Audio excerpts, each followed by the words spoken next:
Is localized hardware telemetry reporting the Hwinfo Library DLL is missing? I'm Sophie Chen, a senior Windows developer. I've identified the library gap and have the professional fix ready.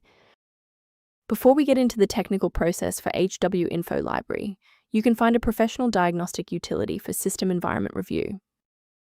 This is the Hwinfo Library, a generic hardware information utility module.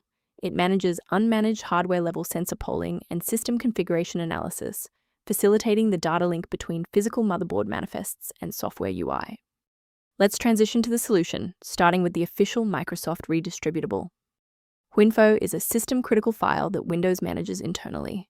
To repair it, run the sfc/scan now command from an elevated command prompt, which will scan for and replace any corrupted OS-level components. If that initial setup didn't clear the pop-up, let's examine the specific initialization sequence assigned to your applications directory.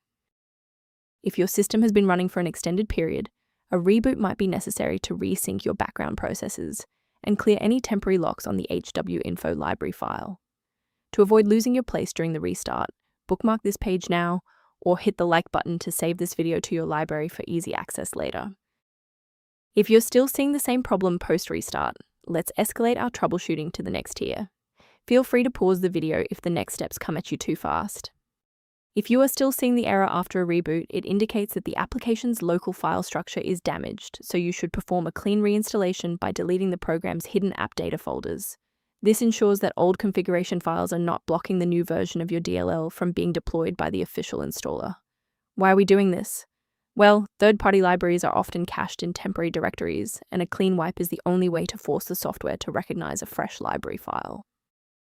For a clean and stable recovery, it's important to stay within verified developer ecosystems. Please exercise caution when encountering sites offering free downloads of Hwinfo Library DLL, as these files are frequently optimized for the wrong architecture and can introduce persistent threats into your sensitive system directories. As an alternative to frequent manual checks, a secure maintenance utility can help keep your system environment on track. To support a stable Windows environment, the suggested maintenance tool below includes Hwinfo Library guidance. I hope this walkthrough provided the clarity you needed to fix Hwinfo Library. Please like the video to support the channel and subscribe for more system-level tutorials.